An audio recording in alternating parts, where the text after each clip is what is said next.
Assalamualaikum warahmatullahi wabarakatuh. Waalaikumsalam warahmatullahi wabarakatuh. Baik, selamat sore semua anak-anak. Hari ini, Pak. Iya. Baik. Hari ini kita akan belajar tentang rebusasi dan materi yang Bapak ajarkan ini dalam bentuk bahasa Inggris. Kemudian Bapak akan menjelaskan dalam bahasa Indonesia ya, supaya Anda semua dapat memahami dan mengerti lebih jelas. Oke, seperti yang kita ketahui bahwa topik kita kali ini adalah reforestation. Reforestation adalah sebuah reboisasi di mana masyarakat, lingkungan, dan masyarakat itu sendiri dapat menanam pepohonan di yang baik itu di dalam bentuk perkotaan maupun dalam bentuk pedesaan. Kemudian kita akan berlanjut pada slide yang berikutnya. Ya, our forest the outlet of decarbonization. Concern about climate change is on the rise according to the United Nations survey. The majority of people around the world think it is the biggest challenge that we will face in the next decade. Masalahnya sekarang adalah kalau kita tidak melakukan reboisasi, maka akan terjadi perubahan iklim. Kita melihat dari situasi atau kondisi perkotaan saat ini, di mana banyak bangunan-bangunan besar yang terbuat dari kaca, kemudian itu akan menghasilkan hawa panas yang dapat mengakibatkan suhu di lingkungan itu tidak stabil atau tidak sesuai. Oleh sebab itu, maka perlu kita mengadakan reboisasi dalam bentuk reboisasi di perkotaan. Kita bisa melihat bahwa di gambar ini ada beberapa orang yang di belakangnya tidak ada pepohonan sama sekali.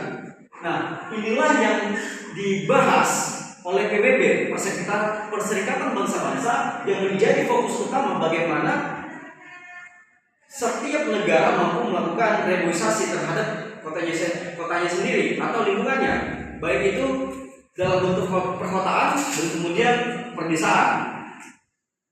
Slide selanjutnya, ya, ini salah satu contoh pabrik yang ada di perkotaan, ya. The exponential growth of urban centers, agriculture, and extensive stock breeding. Nah, ini adalah salah satu pabrik yang ada di perkotaan.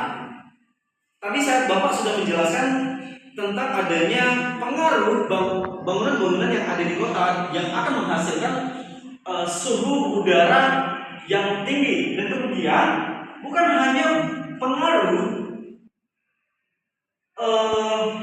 bangunan-bangunan besar.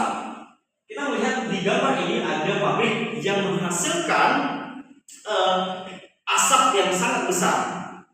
Memang kita mengetahui bahwa adanya kebutuhan-kebutuhan yang harus diciptakan, adanya kebutuhan-kebutuhan yang merupakan kebutuhan yang diperlukan oleh masyarakat. Namun, apa yang akan menjadi efek yang seperti asap itu akan menghasilkan karbon dioksida, di mana kita tidak mampu mendapatkan oksigen CO2. Kemudian slide berikutnya, what is reforestation? Ya, reforestation consists in recovering forested areas destroyed in recent times by planting new trees. Di sini ditanyakan apakah pengertian dari reforestation? Reforestation adalah sebuah penanaman ulang tumbuh-tumbuhan atau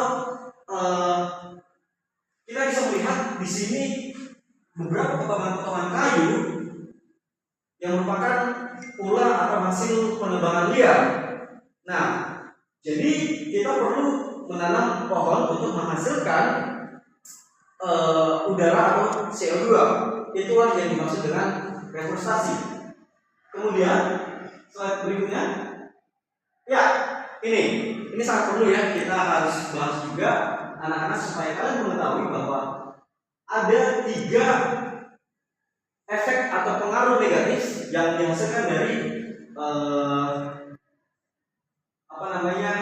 penebangan hutan secara liar. Yang pertama adalah loss of habitat for millions of species.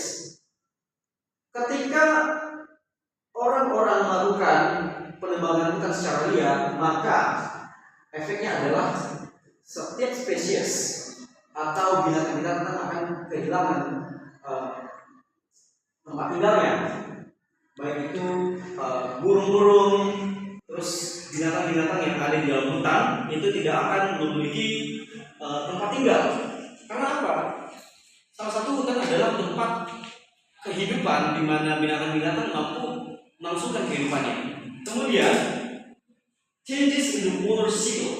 Nah, kita melihat di gambar ini ada sungai, tetapi di sampingnya tanah longsor. Perlu kita mengetahui bahwa ketika tumbuhan itu bertumbuh semakin besar, maka akarnya akan memperkuat daerah sungai itu sendiri, tepian sungai itu sendiri. Tapi kita melihat bahwa di tepian sungai ini tidak ada pohon dan negatifnya akan menjadi buruk. Maka seperti yang kita lihat adanya tanah longsor. Baik, kemudian terjadinya erosi. Slide berikutnya. Ya, ini adalah salah satu contoh regulasi untuk perkotaan. Kemudian kita melihat di ada banyaknya kendaraan.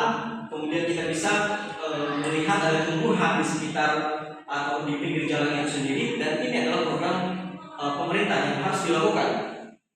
Slide berikutnya. Ya, ini adalah salah satu contoh revitalisasi pedesaan. Di sini kita melihat ada beberapa tumbuhan di belakang beberapa orang yang di mana orang sekitar mampu melakukan penanaman ulang terhadap pohon-pohon. Ya, slide berikutnya.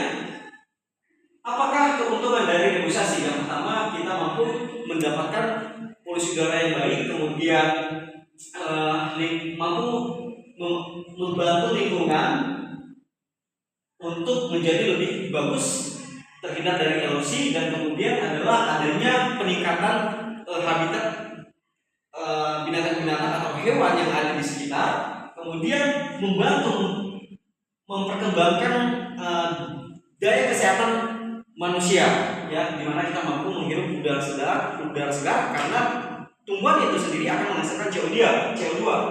Slide berikutnya. Ya, ini reforestation and other natural resolutions. Ini adalah resolusi bagaimana kita mampu melakukan revitalisasi. Slide berikutnya. Ya, baik. Terima kasih untuk hari ini anak-anak. Demikian penjelasan dari Bapak. Semoga apa yang dapat Bapak sampaikan dapat kita pahami bersama. Terima kasih. Assalamualaikum warahmatullahi wabarakatuh. Waalaikumsalam.